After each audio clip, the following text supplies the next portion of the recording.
मातृभूमि न्यूज, मातृभूमि की आवाज, मातृभूमि के लिए। પ્રભાસ પાટીલ સોમનાથમાં ડિમોલેશન માટે આવેલા સ્ટાફનો સ્થાનિક શ્રમજીવી લોકોએ કર્યો વિરોધ. ગુડલક સર્કલ નજીક ગેરકાયદેસર જમીન પર દબાણ હટાવવા ગયેલ અધિકારીઓ સામે મહિલાઓ અને શ્રમજીવી પરિવારો રસ્તા પર ઉતરી અને આકરો વિરોધ કરતા તંત્રએ હાલના તબક્કે ડિમોલેશન અટકાવ્યું. સોમનાથ રેલવે સ્ટેશન સામેના ભાગે આવેલી જમીન પરના દબાણ હટાવવાની કવાયતને લઈને મોટી સંખ્યામાં લોકો સોમનાથ વેરાવળ હાઈવે પર બેસીને રસ્તો બ્લોક કર્યો. પ્રશાસન દ્વારા દબાણ હટાવવાની આજે તૈયારી કરાઈ હોવાને લઈને લોકો રસ્તા પર ઉતર્યા. અનેક ઝૂંપડા અને અન્ય દબાણો હટાવવાની કવાયતને લઈને અનેક લોકો રોડ પર ઉતરીને વિરોધ કર્યો. સોમનાથ નજીક વેરાવળ હાઈવે પર ચક્કાજામના દ્રશ્યો સર્જાયા.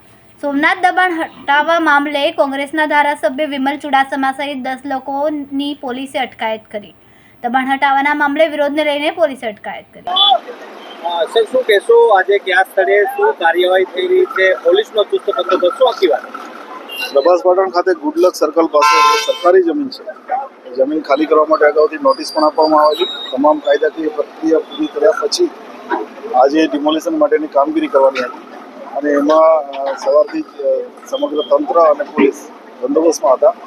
એ દરમિયાન અમુક લોકો વિરોધ કરવા માટે થઈ અને રોડ ઉપર આડા બેસી ગયેલા. એમાં જરૂરી પ્રિવેન્ટિવ એક્શન લઈ અને અત્યારે ડિમોલેશન ચાલુ છે. સવારે ધારાસભ્ય પણ અહીં આવી પહોંચ્યા હતા અને થોડા સમય માટે પોલીસને પણ પલટાઈ વાપરવાની ફરજ પડી હતી ડિમોલેશનને શરૂ કરવા માટે.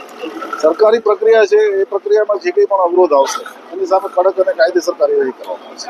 સર, બંદોબસ્તની વાત કરવામાં આવે તો કેટલો બંદોબસ્ત ડિપ્લોય કરવામાં આવ્યો? અત્યારે લગભગ 200 પોલીસ અને એસઆરપી સાથે અહીંયા બંદોબસ્ત છે. સિનિયર અધિકારીઓ પણ છે અને આ કાર્યવાહી જ્યાં સુધી ચાલે ત્યાં સુધી બંધ રહેશે.